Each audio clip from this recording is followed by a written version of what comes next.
Now at 11 and streaming on CBS News Bay Area, the Washburn Fire in Yosemite has grown to more than 2,700 acres. It's now 22% contained as that battle continues to save the park's ancient sequoias. Meanwhile, KPIX 5's Andria Borba reports fire crews now facing another danger far above the flames. Burning dangerously close to the famed Mariposa Grove, the Washburn Fire isn't just causing trouble on the ground, but also in the skies. Listen to this radio dispatch from a Canadian-based air attack tanker. No, a branch went right over the top of us, pretty good size. So if we keep seeing that, we might have to knock it off. I don't want to take a chance of busting a window in an airplane or hurting an aircraft for this. It's a phenomenon called updrafting, with internal fire weather causing winds strong enough to toss debris in the air. Think of the famous flying cow scene from the movie Twister, but in a fire. The heat of the fire generates real strong updrafts, and then those strong air updrafts move vertically through the atmosphere, and so that's what's carrying the debris and potentially pieces of bark, tree limbs, and such.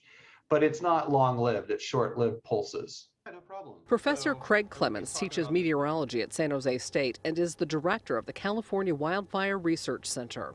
You hear about these branches being lofted. I mean, that's, kind of unique. Clements says the force of the updrafts is intense. In 2016, a research plane flew through a pyrocumulonimbus cloud in Idaho and measured updrafts of 120 miles an hour.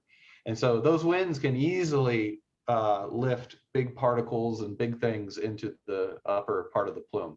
As for the giant sequoias, they're getting special protection in the form of fire blankets around the base and humidity increasing sprinklers.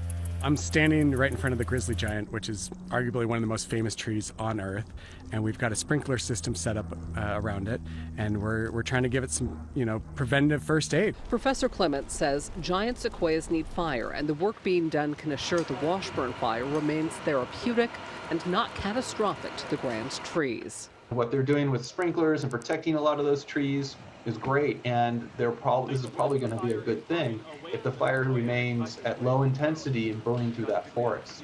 So it could be a positive effect for that forest. So, Andrea, what can we expect to see in the week ahead? Well, Ryan, Professor Clements says while conditions are still hot and dry, the winds are low, which is one of the reasons the smoke plume from that fire is so tall and intense and experiencing such extreme updrafting. But it could be good conditions to putting this thing out. All right, Andrea, thank you very much.